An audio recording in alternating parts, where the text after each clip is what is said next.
Hello, everybody. This is your DVMUG Zoom meeting for September 16th, 2025. I'm Peter Weiler, and I will be sharing the news and videos for the week, and then we'll have uh, an opportunity for questions and answers and a bit of socialization. Um, the Zoom meeting screen should be showing. Yep, it's working. We're good. So let's move on to the news. I couldn't find much news of import in the past week. John had a lot of good new releases from Apple, but I did dig up four items which we can have a look at. So this first piece is by Malcolm Owen from the Apple Insider. Apple breaks records in China with high iPhone 17 pre-orders. And the news article is, they're talking about how the Chinese evidently are really demanding and looking for that iPhone 17, especially the 256 gigabyte model. Um, and Analysts are praising Apple for how they've been marketing their sales, focusing on user needs. And I shall be sharing links to these articles. I apologize for not having them up earlier, but we will be getting those on the BBS and hopefully in the comments, the chat soon. Are there any questions? Okay. The second article is also from Apple Insider by Oliver Haslam. How trusting talent puts Apple TV Plus on the road to Emmy excellence. And you might recognize that character in the image. I'm not, I haven't actually watched Severance, and I'm not sure if that's what that's from, but Apple TV has been producing some excellent programming.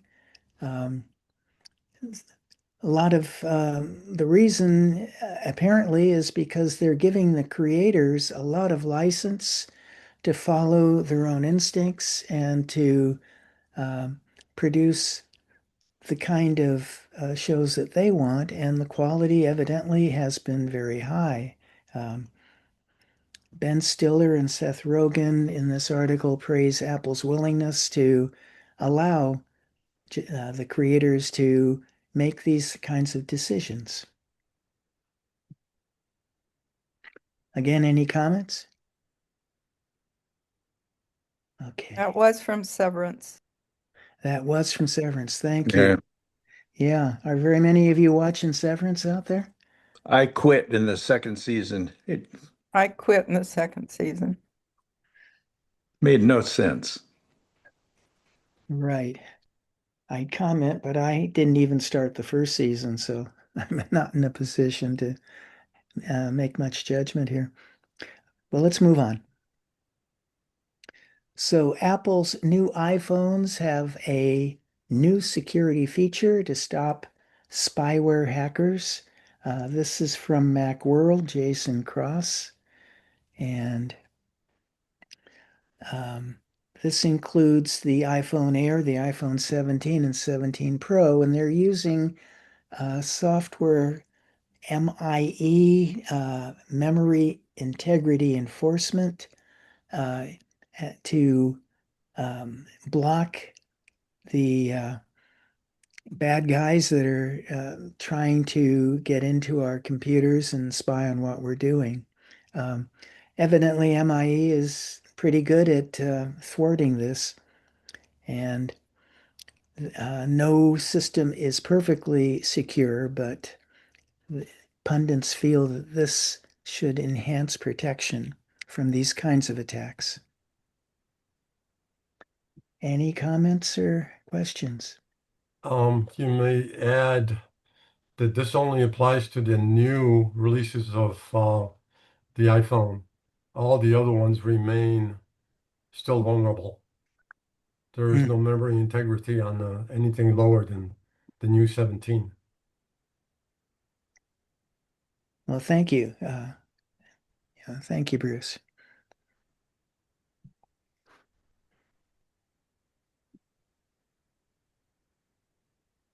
So I'll go back to this pretty picture of Tim, but Apple reportedly is planning to launch 10 new products in the coming months. And I have another slide here to identify them, but uh, the article summary, Apple's expected to release these in the coming months, and it tells a bit about some of them. Um, Here is a list of the 10 items that Bloomberg's Mark Gurman expects to show up within the next several months. Um, if any of you are in considering purchasing any of these products, you might want to look into what is expected to be improved or, maintained in the existing forms of them. But evidently, if you can wait a while, there are going to be some upgrades. Or the AirTags actually were pretty interesting. What's said about them up to 3 times longer. Um, the um, well, a 3 times longer item tracking range versus the current version of the AirTag, and a more tamper-proof speaker. Also, a very low battery life alert, probably to let you know when it's time to put new batteries in. So, if you have an interest about any of these items, you might want to take a look at this article. Any comments? I Well, noticed how far can AirTags go now? What's the distance on AirTags? I don't know myself. from Antarctica to here, but they have to be within range, probably Bluetooth range, so probably 30 feet or so. Oh, okay. But they work beautifully because there's so many iPhones around Yeah. that it's very difficult to lose them.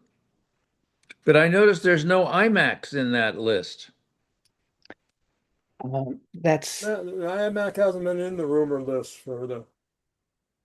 I think what they're doing is putting the newer chips in the iPad Pro first before they put them on the Macs. Yeah, that's what they The did this time. yeah, that's when it was released. The M5 is going to come first in the iPad Pro. right. They're also planning on 2 front cameras for the iPad Pro. Um, so that'll allow taking pictures in both portrait and landscape modes. But I don't know why they do that. The new cameras, the new front iPhone cameras, maybe the front ones don't. Maybe it's not the selfie camera. So the back ones can shoot in square mode, and if you get somebody else in the frame, it automatically goes portrait. It automatically resizes. right, well, this specified the front camera situation. So I imagine, I doubt they put two cameras in the front. That takes too much space and hardware. They do it in software magic, just like they do on the back. mm, okay, well, this is what Mr. Gurman suggests. So it doesn't mean that it's going to be right. I'd like to add to who just asked about the length or the distance. Richard, you did, I think. It's right now the air tags are 30 feet indoors and 100 feet in open space. Okay. Um, that's the AirTags, Bruce. Right, correct. Yeah, 100 feet is pretty impressive. That might help you at a airport or something, maybe, if you're looking for luggage or what have you. Well, they need to be within 100 feet of some iPhone somewhere in the world to report Right, themselves. right, Not your phone, but any phone in the world they're within 100 feet, right. it reports where it is. Yep. So you can put it, Alex this morning on Mark Weekly, that whenever he sends a package that's worth $5,000 or $10,000 of video gear, he throws an AirTag in there in a self-addressed stamped envelope on top. So he tracks it where it is at all times. And then when they get it, they just throw the envelope in the mail and mail it back to him. Hmm. Interesting concept. Yeah, that's a great Yeah, he idea. also said the maximum tracking is 32. You can only have 32 tracked AirTags, and he has more than that. Wow. I guess you could put them on another account. Okay. Well, let's move on to the videos for this week, okay? And the first one is 5 ways to switch apps on an iPhone, and it's by our MacMost host Gary Rosenwig. Um, Again, the videos here and the news items and their links are going to be in the BBS and hopefully on the chat if uh, I can get that done. So let's get going. Hi, this is Gary with MacMost.com. Let me show you 5 different ways that you can switch between apps on your iPhone. So while using our iPhones, we spend a lot of time switching between different apps. And there are different ways to do this. Some of them offer versatility, allowing you to go to any app next, while others offer speed. I'm going to demonstrate here using iOS 26, but these techniques work on the previous few versions of iOS as well. So let's say that you're in the Notes app and you want to switch to the Reminders app. Well, the most versatile way to do that is simply to return to the home screen. For most iPhones, this means taking your finger and putting it at the very bottom of the screen and quickly swiping up like that. And that will take you back to the home screen. Then you can simply choose any other app, like Reminders. Now, this is very versatile because it allows you to go to any app that you want. You can go to the home screen like that, and you can choose any other app here on your home screen, on the dock below, any other home screen you may have, or go all the way over and you've got the app library. You can also just swipe down slightly in the middle like this, and you enter Spotlight, and now you can search for any app. So this technique is great for going from your current app to any app that you want. Now, if you're using an iPhone with a home button at the bottom of the screen, you would press the home button once to go back to the home screen instead of swiping up. But let's say you just want to go back to the previous app. Like, for instance, let's say you were in Reminders and you know that the previous app you were using was Notes and you just want to go back to that app. Well, there's an app switcher built into iOS that allows you to see all of the apps in the order in which you use them and go back to a previous one without going to the home screen first. The action is essentially the same. You swipe up from the bottom, but you do it slower. Instead of a quick swipe up from the bottom, you do a gentle, slower swipe up like this and release, and you'll see all of your apps listed now. And you could actually scroll through them just by dragging from left to right and see all of your previous apps like that. Anytime you see an app, whether it's the next one in the list or even one further down, you could just tap on it and you'll go to that app. So you can continue to use this to cycle between apps as much as you want, like that. And if you're using an iPhone that has a home button at the bottom, you can get to the app switcher by double pressing on the home button. So that's a great way to quickly switch between apps if you don't need to go to just any other app. But there's an even faster way to do it. When you're in an app like this and you know the previous app is the one you want, you can simply swipe from left to right across the bottom of the screen, like this. And it takes you to the previous app. And you can continue to swipe. So a left to right swipe at the bottom always takes you to the previous app and you can keep going. This is definitely the quickest way, at least to get to the previous app that you were using. If you find these videos valuable, consider joining the more than 2,000 others that support MacMost through Patreon. You get exclusive content, course discounts, and more. You can read about it at macmost.com/Patreon. Now, if you're looking for more ways, there are more ways to activate the app switcher or just go back to the home screen.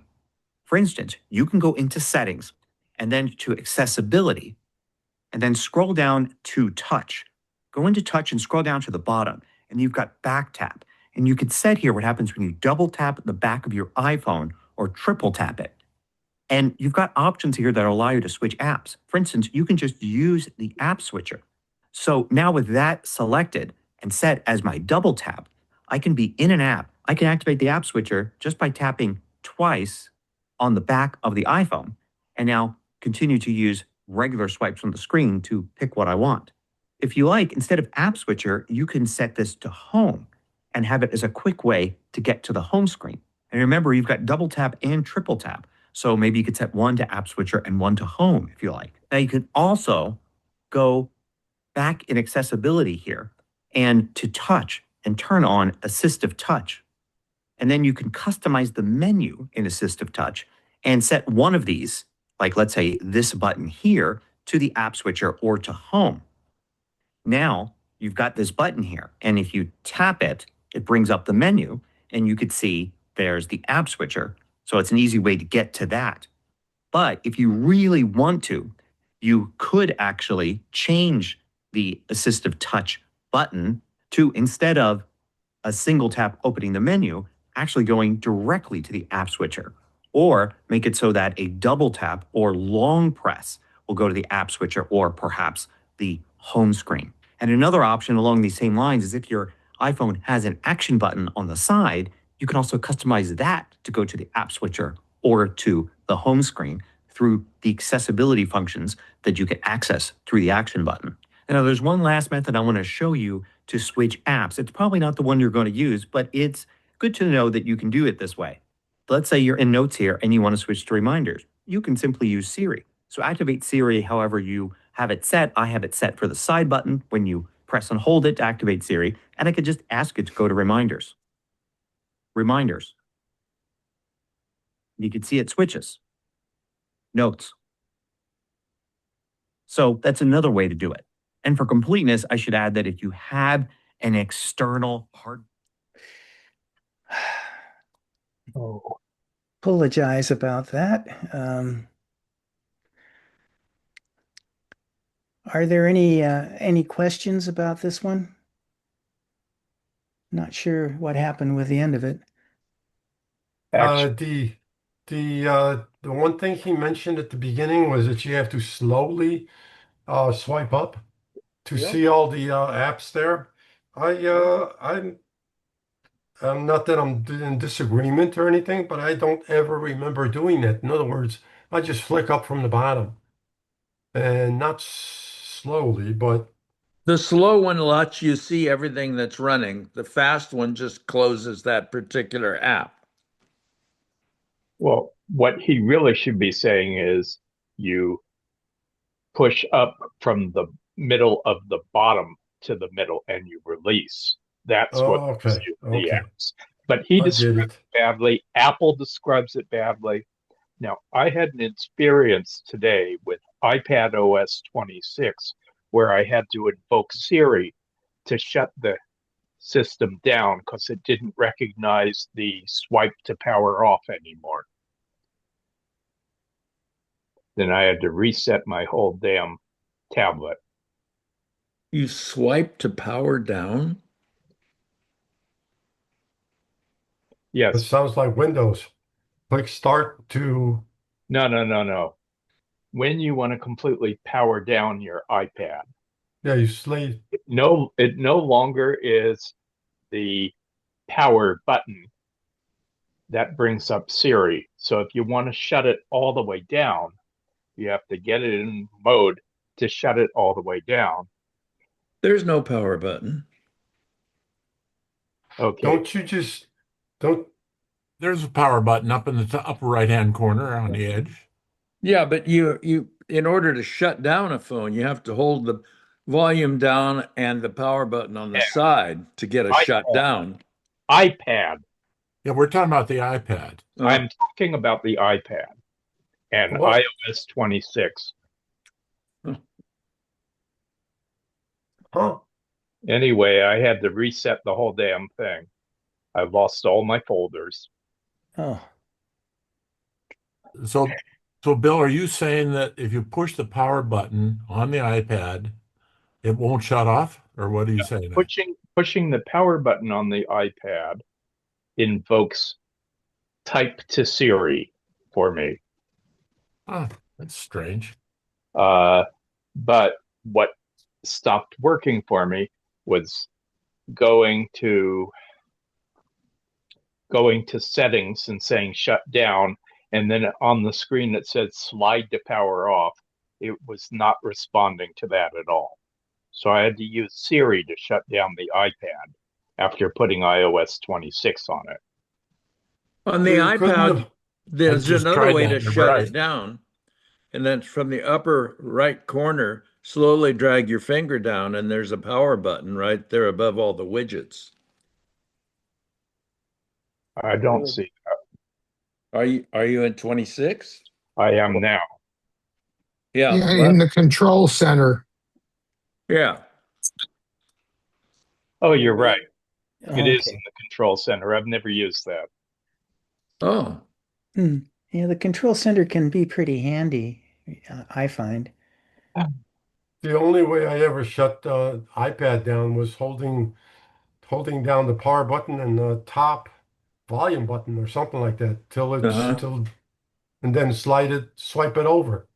Yeah, but the swipe doesn't work. That's his whole point. It was broken. The swipe didn't work. He In got the bit. iOS 26, the swipe stopped working. Oh, really? Yes. I would like to So try that but I'm talking on my iPad now, so I I, can't. I had to completely reset things. I lost all of my folders on the desktop of the iPad. Now I have to rearrange everything. No fun. No, it's iOS 26. couldn't restore it back to previous and then try it again? Because I had to do that a couple of times something happened, I had to restore the iPad. It just said unable to continue. Oh, oh boy. Wow. Well, Fun. with that, perhaps we better move on. Yes, please. Yeah, we could do more on it in Q&A later if the opportunity is taken. So, Ellen has the next video. Hi, everyone. Ellen from Ellen's Tips for iOS. If you've ever wished your iPhone or Apple Watch could just be a little bit easier to use, today's video is for you. Oh, geez. I'm so sorry. I'm going to go back to this one. I hit the wrong button, and I apologize. Here we go.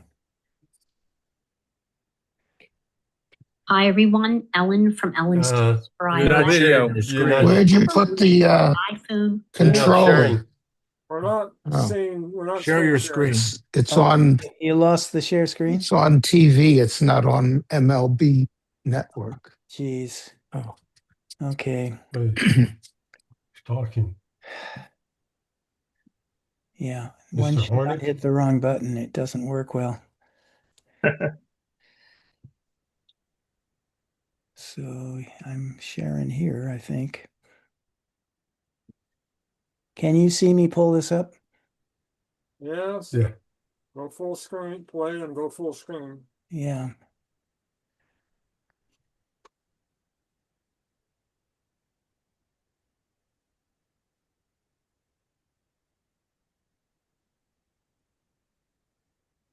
Okay, come on, Ellen. Hi, everyone. Ellen from Ellen's Tips for iOS. If you've ever wished your iPhone or Apple Watch could just be a little bit easier to use, today's video is for you. I'm going to show you 5 quick and practical tips, things that make everyday tasks simpler. These are the kinds of tips I love sharing with my senior audience because they save time, prevent frustration, and make your Apple devices more enjoyable. Let's get started. Tip number 1, how to add an email folder on your iPhone or iPad. So to do this, we want to access the Mail app. Many of us like to keep our email organized, maybe one folder for family, another for bills, and one just for recipes. So to add a folder to your Mail app, we're going to open the Mail app. So I'm going to pull down with my finger on the home screen to access the search bar. I've already typed in Mail. You'll see it appear at the top. I'm going to go ahead and tap on it to open. And now you'll see that I'm in an area that's called All Inboxes. So if you have more than one account, you'll see that option, All Inboxes. Tap on Mailboxes in the upper left corner. Now tap on Edit. At the lower right-hand corner, you'll see an option for New Mailbox. This is actually for a folder. I'm going to tap on New Mailbox, and now I need to give it a name. I'm just going to call this one Test. And now I need to put it in a location if I have more than one account. So I'm going to tap on Mailbox Location. So you'll see that I have a ton of folders in Gmail, but I'm just going to swipe down to the very bottom. The other accounts that I have are Ellen's Tips and iCloud. I'm going to go ahead and just choose iCloud. I've given it a name. The location is iCloud. I'll tap on Save at the top. Now, if I scroll to the very bottom, you'll see that I have a new folder located under iCloud called Test. Now, anytime you get an email you want to keep, just move it into that folder. This way, your inbox isn't cluttered and you'll know exactly where to find things. Tip number 2, how to mute Apple Watch with a simple gesture. Have you ever had your Apple Watch ding or buzz at the wrong moment? Maybe in church, at dinner, or during a nap? There's a super quick way to silence it. When your watch starts making noise, simply cover the entire watch with your palm for about 3 seconds. You'll feel a little tap on your wrist and the sound stops immediately. It's called the cover to mute gesture. Just make sure it's turned on. So for this, we want to open the Apple Watch app. So again, you can do this either on your iPhone or your Apple Watch. So what we want to do is swipe down again. And this time we're going to type in watch. I've already done that. And you can see the watch app appears at the very top. I'll open it. And now we're going to look for the option that says gestures. Tap on that and you'll see the option cover to mute. Switch that option on. That's it. No fumbling for buttons. Just cover the watch face with your palm of your hand and the noise is gone. Tip number 3, open your most recent photo with a single tap. Let's say you just took a great photo of the grandkids or a beautiful flower in your garden and you want to see it right away. You don't have to dig through the Photos app. Here's the trick. If you push and hold on the Photos app, so let's locate that first. I'm going to pull down and I'm going to tap in Photos. And once I see it at the top, if I push and hold on it, you'll see a pop-up menu appears. You'll see right under at the very top, it says most recent, and you'll see a little thumbnail of the photo that you last took. Tap on that, and instantly you're looking at your most recent photo. Another option that you can use is the camera app. So if I swipe out of there and I tap on the camera app to open it. So to get there, all I did was swipe down from the upper right corner of the screen to come into the control center. I open the camera app. You'll see in the bottom left corner is where you're going to find your most recent photo. You can tap on it, and from there, you can zoom in, edit, or share it.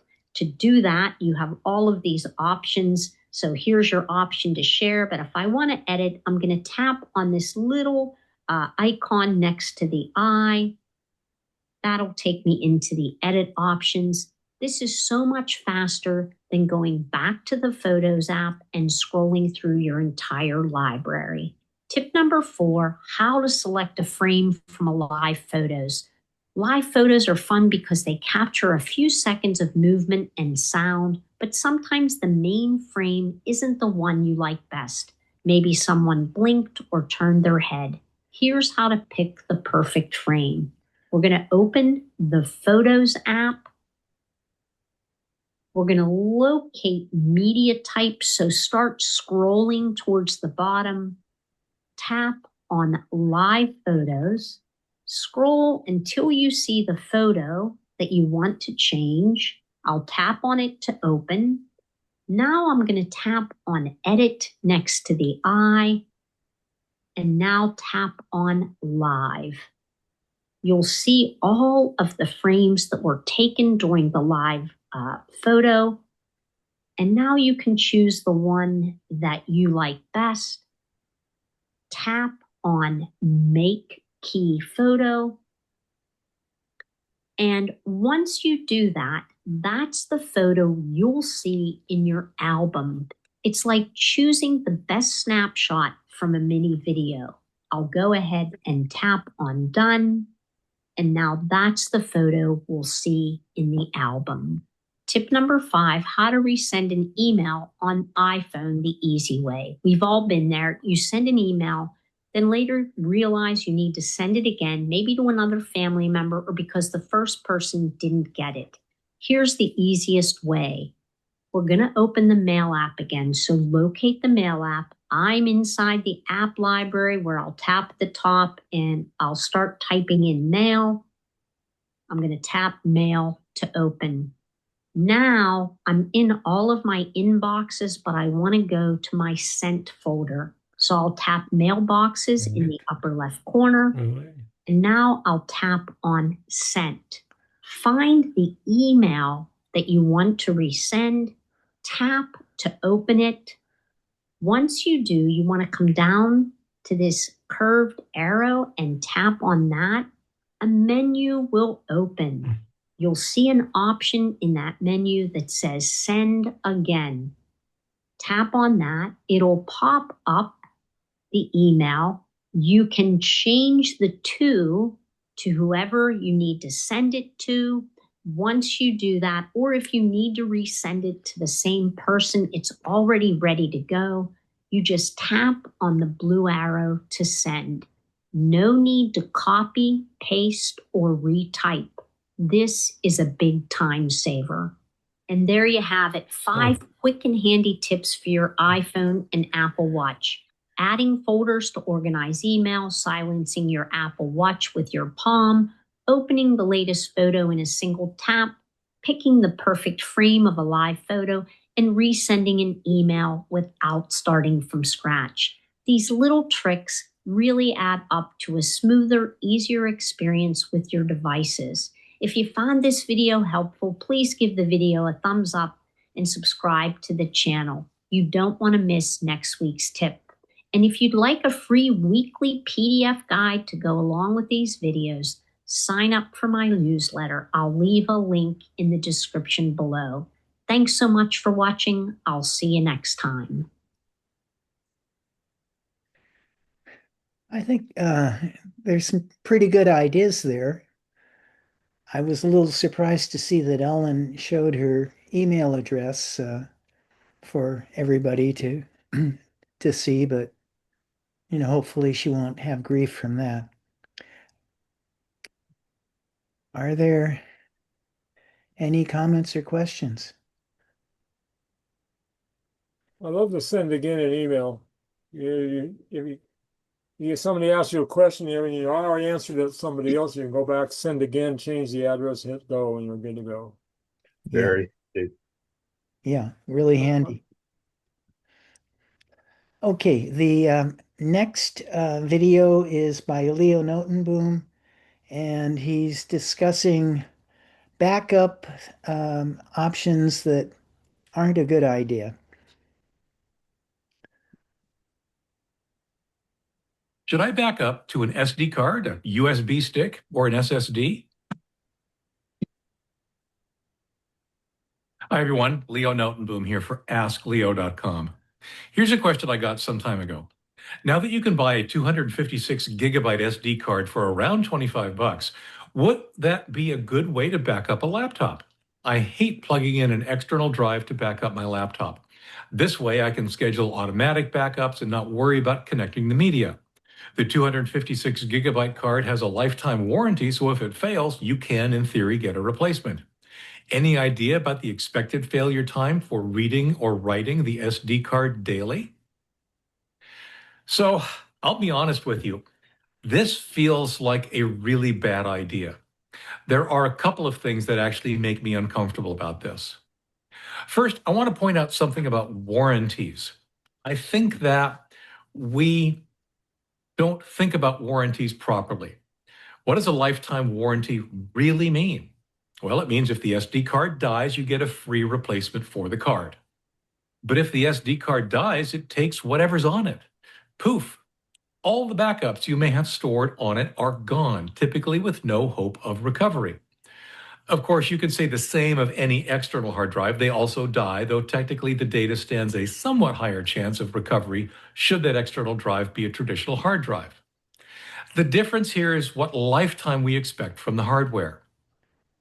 So we have to talk about flash memory, and specifically the kind that's used in SD cards or USB memory sticks versus the kind that's used in SSDs or solid state drives.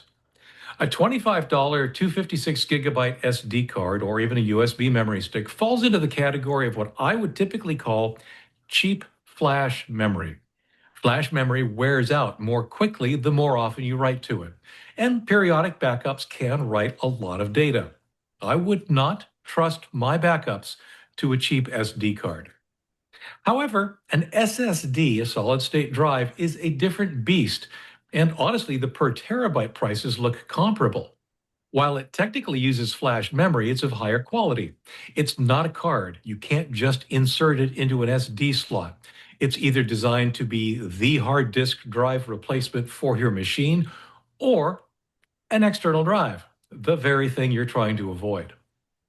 Now, while an SSD lifespan is likely to be much longer than the cheap flash memory card used in an SD card, I still wouldn't use SSDs for backups. Why? It's a waste.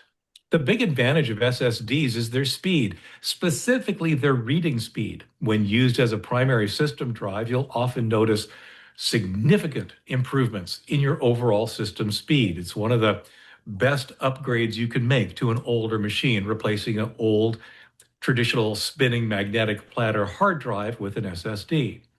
But for a variety of reasons, you just don't need that much speed for a backup. For the same money, you can get much more traditional hard disk storage that is perfect for backing up. Now, clearly, any backup is better than no backup. SD cards and USB sticks are convenient, it's true. I see the appeal of being able to insert an SD card into the side of your laptop and back up. And perhaps for some kinds of backup, like making a quick copy of the files you've been working on while on the road, it might even be a pragmatic approach. I personally prefer online services like Dropbox or OneDrive or Google Drive or several others that will do the same thing automatically.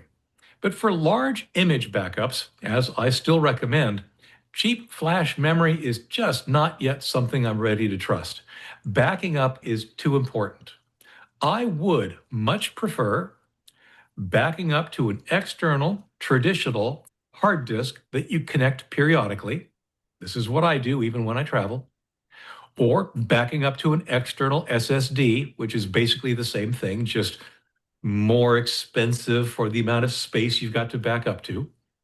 or even backing up over the network to another machine, if that's an option. Bottom line, of course, back up somehow. My preference is that you use an external drive to regularly create system image backups.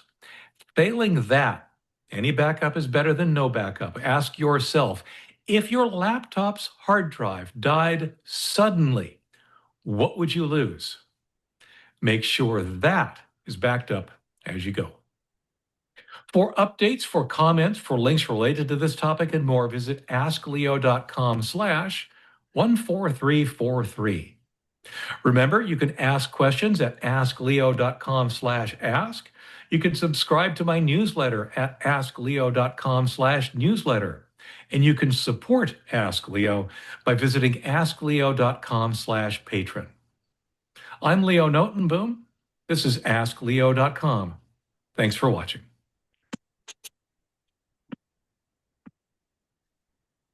Any comments or questions? He's got a very good presentation manner about him.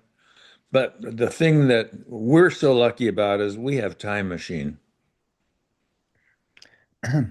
Very, very true. Yeah. I believe Windows has the same kind of feature. Does it? Yeah, I'm pretty sure. Mm-hmm. But Time Machine runs all the time, whereas he was talking about just plug it in occasionally or whenever the spirit moves you. Yeah, he didn't mention that, but I don't know how the Windows one works, but I've seen it in Windows. I've seen backup in there. I don't know how it works. I'm wondering, is there anybody on our group today that doesn't use Time Machine?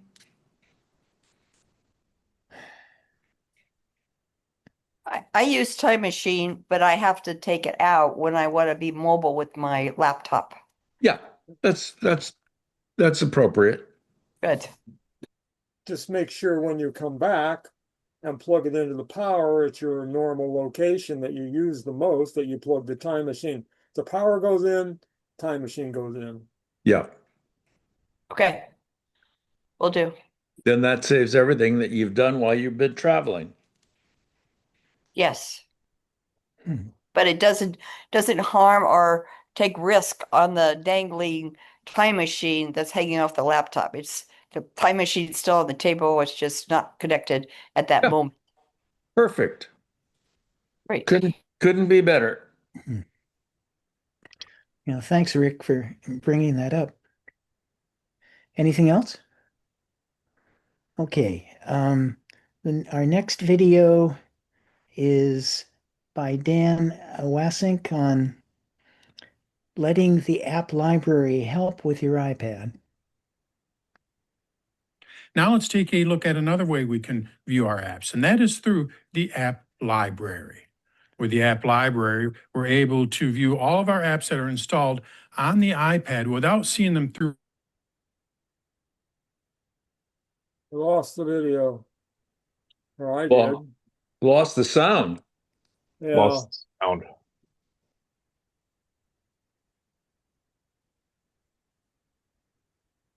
Yeah, we got no sound.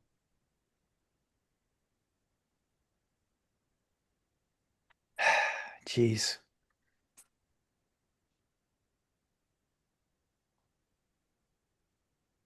And let's this Hang thing. in there, Peter. Yeah. And here we go again. Okay. Now let's take a look at another way we can view our apps, and that is through the app library. With the app library, Come on, guy, let's go. now let's take a look at another way we can view our apps, and that is through the app library. With the app library, we're able to view all of our apps that are installed on the iPad without seeing them through a home screen. We can even view them in a list. Let's take a look at this app library on the iPad. Now, if you found this video helpful, stick around to the end. I'll tell you a little bit more about myself and how you can help support my efforts in creating these videos. All right, let's take a look at the app library on the iPad. Let's go over to my iPad. So how do we view this app library? Well, basically, we need to go to the last home screen, and then we swipe over to the left one more time. So if we look here, I am on the second home screen. So now I just swipe, and then I swipe again. Now I'm on the last home screen. And since I'm on the last home screen, when I swipe over to the left again, what it's going to do is it's going to show me this app library. Now, another way of accessing it is through an app icon. This is in the dock. So I'm going to swipe over to the right, and it's going to bring me back to my home screens. So I swipe over to the right, and I'm back on my home screen. If we look at the dock, you're going to see we have this icon here on the far right. This is another way of accessing the app library. So when you tap on it, it brings you to the app library. So with this method, I could be on the first home screen and I want to go to the app library. Basically, I just tap on this and I'm looking at my app library. I no longer have to go to that last home screen. Now, this can be turned off. So if you don't see it, what you need to do is you need to go over here to the settings, and then what we do is we go here to our home screen and app library, and you're going to see an option here to show the app library in the dock. So if you don't see that, just go to your home screen and app library settings, and then you can turn that on. Once you turn that on, you no longer have to go to the last home screen. You can just tap on this. All right, so now we know how to get at the app library. Let's take a look at the different views. When I tap on it, I'm looking at all of my apps. So if they're not on any home screen, they're going to still be in this app library. If that app is installed on your iPad, it will show up in this app library, every app. All right, so what am I looking at here? Well, the first thing we can do is we can search the app library. When I tap on that, I can type in what I'm searching for. So let's go with Find My, and you're going to see that I found the app here. So we can easily search that just by going over to the top. In addition to that, our default view for the app library is a folder view. So all of these are different folders. You're going to see I can view all of my recently added apps. I can also view all of my apps that are categorized as entertainment. Now, we cannot change these folders. These folders are set by the developer. So when they submit an app, they can tell what category it is in, and that is where it lies in here. So we can't change the category or the folders that these apps are in. So if you want to change them, there's really not a whole lot you can do outside of contacting the developer. Okay, so how do we open these? Well, there's a little bit of a trick to it. If we look at this icon here, I want to see all of my recently added apps. Well, if we look at this, you're going to see that the two top icons and the icon on the left, the lower left, are larger than the one in the lower right. It's almost like we have a subfolder within there. Well, basically what this does is if we tap on any one of the larger icons, if I tap on Preview here, it's going to open up that app. I tap on Settings here, it's going to open up that app. So how do we open up the folder? Well, what we need to do is we need to go to the subset here. When I tap on those icons in the lower right-hand corner of a folder, then it'll open up that folder. So now when I tap on that, I can see all of my recently added apps. To close the folder, we just tap anywhere outside here, and it closes it. So if I wanted to look at all the apps in here, what do? I tap in this area here. I tap, and now I can see all the apps in there. Tap again anywhere outside of an icon, and it brings me back to that folder list. So that's our folder view. We do have another view, and I actually preferred this view. I wish they could make this the default view or let us set what the default view is. We have a list view. To view our apps in alphabetical order in a list, all we do is just swipe down, and when we do, we can see them all in a list. So it's almost like we're searching. Remember, we saw this, or you might have noticed that we saw this when we searched. So now what I'm able to do is just swipe up to find my app and then tap on it to open it up. To get back to the folder view, we just tap outside here, and it brings us back to the folder view. To get outside of the app library, all I do is just swipe over to the right. Okay, so that's our app library. Now, let's say you wanted to move an app from this app library over to a home screen. How can you do that? Well, basically just long press and drag it.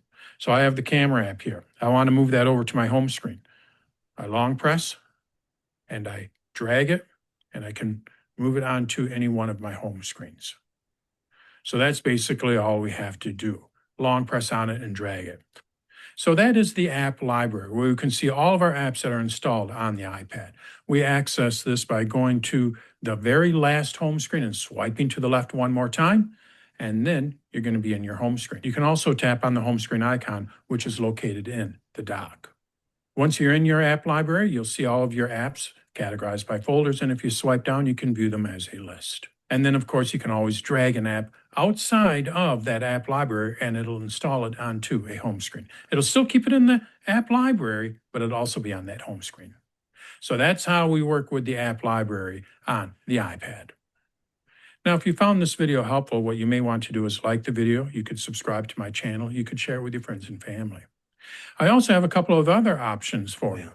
I'm going to bypass the options, but any comments or questions related to? Just a comment. There's an equivalent on Mac OS 26 of the app library that's at the very left end of the dock. It's a new thing called Apps, and it shows the entire application library. Oh, thank you, Gary. Also, he mentioned something about swiping down to get the alphabetical list. All you have to do is click in that search box at the top, Right. and you get the alphabetical list. Sounds a bit easier, yeah. I use that all the time on the iPad. Right. Okay, let's move on to the next one. This next article actually is a news brief from a Denver station, but it was an interesting alert. If you wear an Apple Watch, like so many of us do, you will start getting alerts about high blood pressure in the near future. On Thursday, the FDA gave the Apple the green light for a hypertension monitor in smartwatches. Apple says it will launch the feature on Monday. Our medical expert, Dr. Payal Kohli, is with us this afternoon to talk about the new technology. Let's start with how this works. Oh, it's so fascinating. Yeah. I'm so excited as a cardiologist. Sure. Because we have so many cases of undiagnosed high blood pressure. So it's called photoplethysmography. If you ever turned your Apple Watch over and you're both wearing Apple Watches, have you seen a green light? Oh, I Yeah, don't know. the little Let's radar. see. Yes. Not radar. Yes. Yeah. And so when you turn on the heart rate monitor, especially, you can see a little green light. Green or red is a infrared LED light. And what it does is it sends pulses of that light into your skin, looks at the blood vessels, the teeny tiny blood vessels of your skin, and basically sees how much of that light gets reabsorbed back into the sensors. Now, depending on how much blood volume you have inside those blood vessels, that determines how much light gets absorbed. So when your blood pressure is high, you can have higher blood volume and the light absorption changes. So they use this in a machine learning algorithm and basically made an algorithm where it's sampling you for 30 days all the time and spits back out to you if you have high blood pressure because of the way that your light's being absorbed. Really interesting. Yeah. So is this just like for the brand new watches? You know, that, what was it, Tuesday this week, they just announced all their fancy new stuff, or like, can us with the older watches still get this tech? Now I want it. Yeah, so I think they are going to outfit with software updates some of the older watches, I think 9, 10, and 11. And then definitely the newer watches are going to have it as well. And I think this is huge because we have so many people out there walking around with high blood pressure, not realizing it, because high blood pressure is called the silent killer because it doesn't cause symptoms until it gets so high that you're having blood vessels pop in the brain, you're having blurry vision, you're having headaches. And so you really want to check it early. But most of us don't think about checking our blood pressure regularly. Right. So having this kind of what's called passive monitoring, it's becoming much more popular in medicine. Now, the blood pressure cuffs that do this haven't been that accurate in spitting out a number. So be careful because this won't give you a number. It'll just tell you whether or not you have high blood pressure, which we define as a blood pressure greater than 130/80, or elevated blood pressure, which is greater than 120. over 80. So what should people do if they get that notification that it's too high? So then you need to actually sit down and collect data using a regular blood pressure cuff for 7 days, at least 7 days, and then share that with your doctor. And if you do end up having high blood pressure, you'll probably get started on treatment. Now, this may not pick up every single person with high blood pressure. And I, as a cardiologist, am still waiting to see how it sort of performs in terms of, how sensitive is it? How many people is it falsely diagnosing? And how specific is it? How many people is it missing that should have been diagnosed? Let's say this works the way that it's supposed to. Like, is this a game changer? What does this mean as far as tracking our blood pressure? It's a game changer, I think. I mean, I think, and it also reflects a bigger cultural shift where monitoring, personal device monitoring, is going to change the way we think about medicine. One of the biggest challenges I have as a cardiologist, especially in my older patients, is I don't know what's happening to them all day long. And, the predictions according to Apple are that it'll diagnose 1 million new Americans every year with blood pressure, high blood pressure, that didn't have that diagnosis before. So imagine, and we know that the course of the disease, if diagnosed early, we can actually change the prognosis by putting you on treatment, as opposed to waiting till it's damaged your kidneys, your eyes, your heart, and all the other organs. Yeah, big deal. Definitely a potential game changer. Definitely. Dr. Coley, thank you.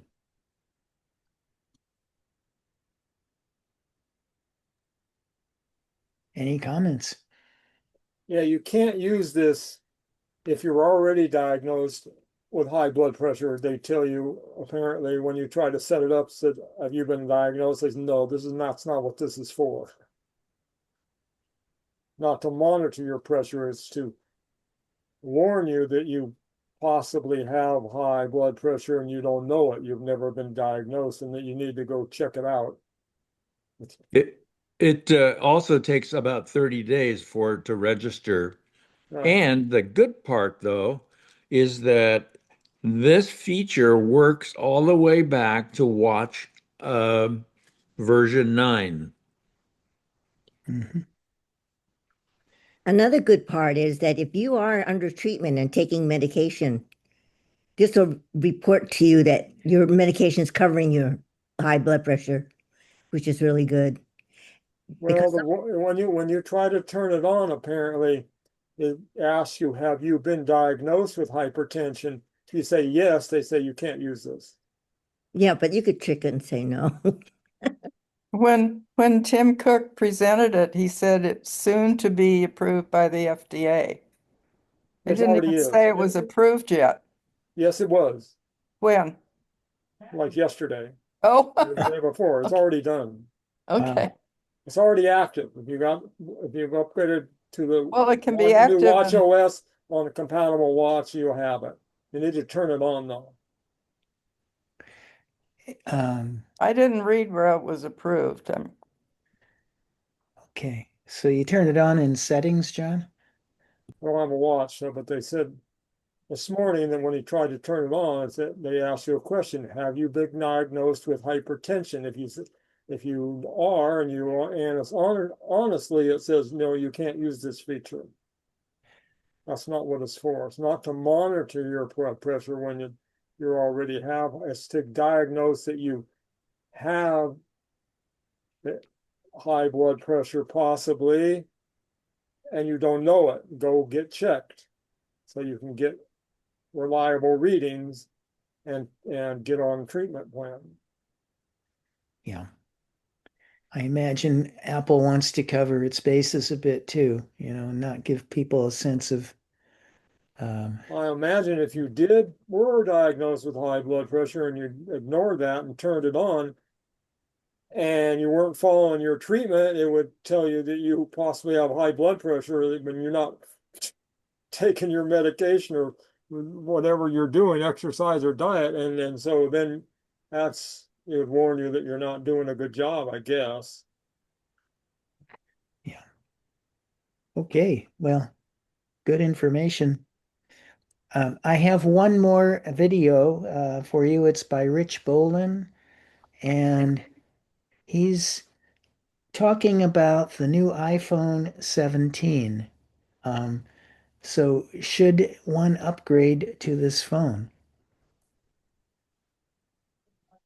So this year, I'll buy a batch of new iPhones, but I'll only do that because I make YouTube videos. Everyone gets excited about the new shiny phones, but the real question is Do you need to upgrade your current phone to the new iPhone 17? That's what this video is all about.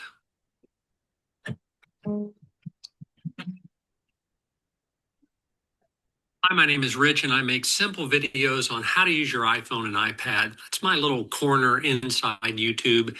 Apple just announced their new line of iPhones, the iPhone 17.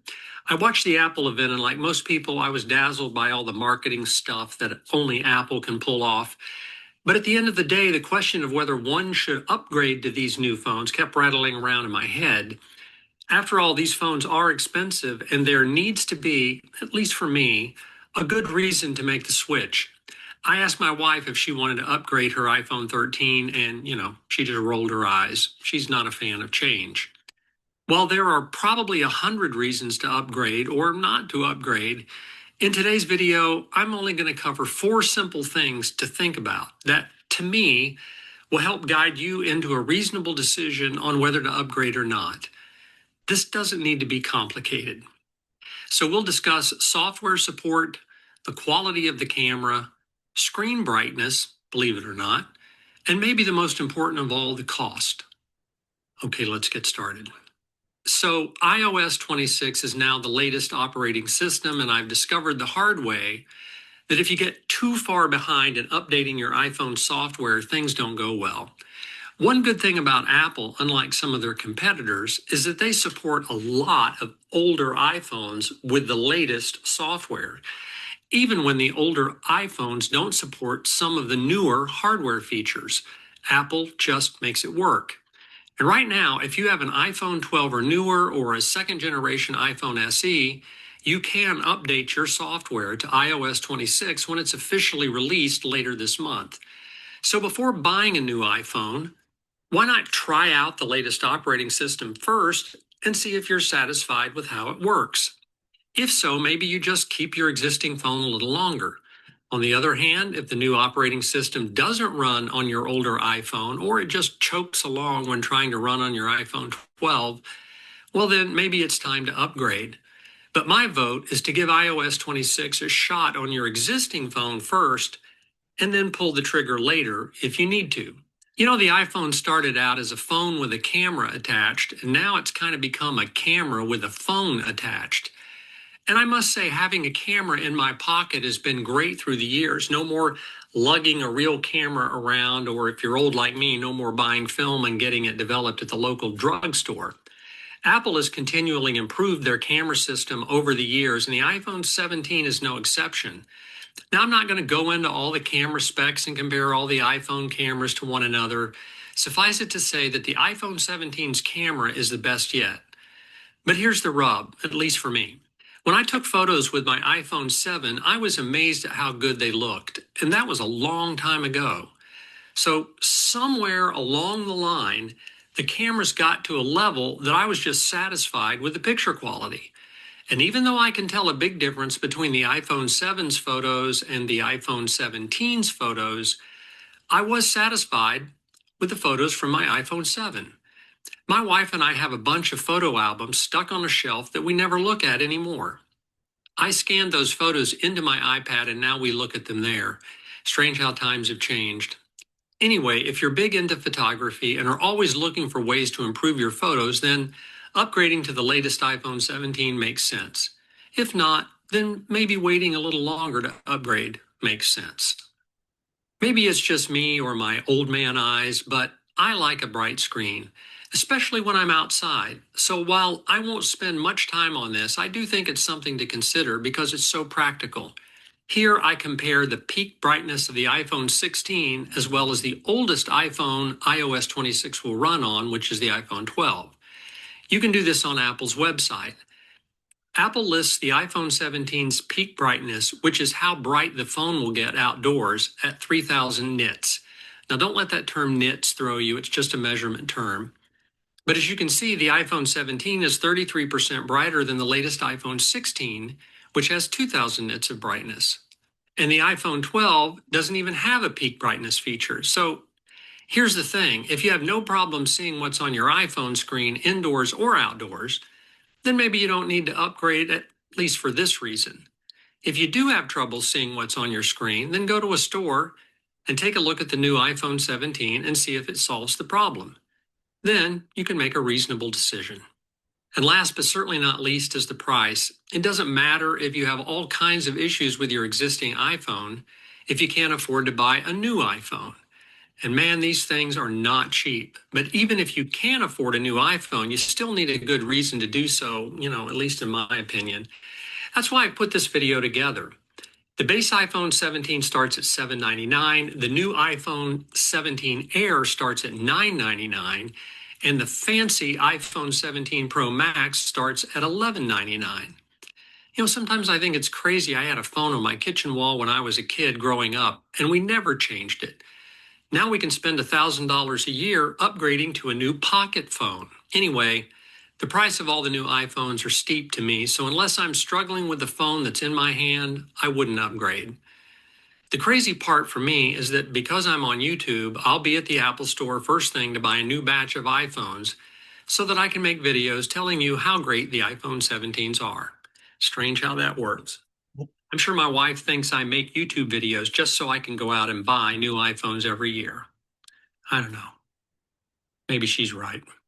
Okay, that's it for today. I hope this short video gave you food for thought on whether you should upgrade to the new iPhone 17. As always, thanks so much for watching, and I'll see you in the next video. Okay.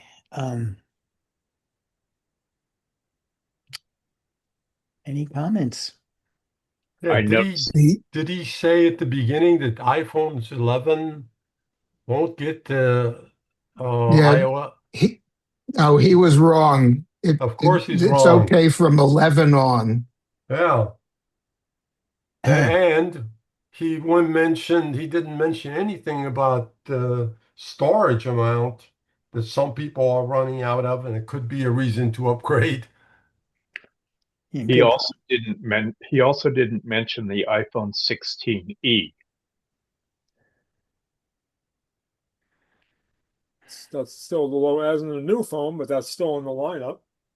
Yep. Yeah. Well, and I lost my internet and I missed the whole thing. I'm back now. Well, I'm Anyway, going. yeah, that's my reason. I'm running out of space. All the new phones have 256 as the base. This is 64, 64, so. Yeah. 64 is pretty tight. Well, John has put the news and video chats on our chat here, and I've also uploaded it to the BBS for people who want links to the news or the video articles. So they're available either in the chat or on the DVMUG BBS. Thank you. You're welcome. Did I interrupt, Jennifer? I wanted to say I looked up the article about the blood pressure, and it's worldwide acceptance except for Canada. Well, that's okay. That's Canada. Yeah, they're different. Exactly. We could end the screen share. Yeah, what exactly is accepted, not accepted? Everything that was developed is approved and accepted worldwide, all over, except for the Canada. sensors. Okay, they're hardy folk, Blood I guess. pressure. Yeah. Let's end the screen share. I shall end the screen share now. Review by gallery, review gallery. Anything else about the presentation? Any of the videos? We'll move on to general Q&A if you want to. Okay, hearing nothing, I'll say DVMUG members can see the next portion of the videos for Q&A with a link on the BBS. See you in a second.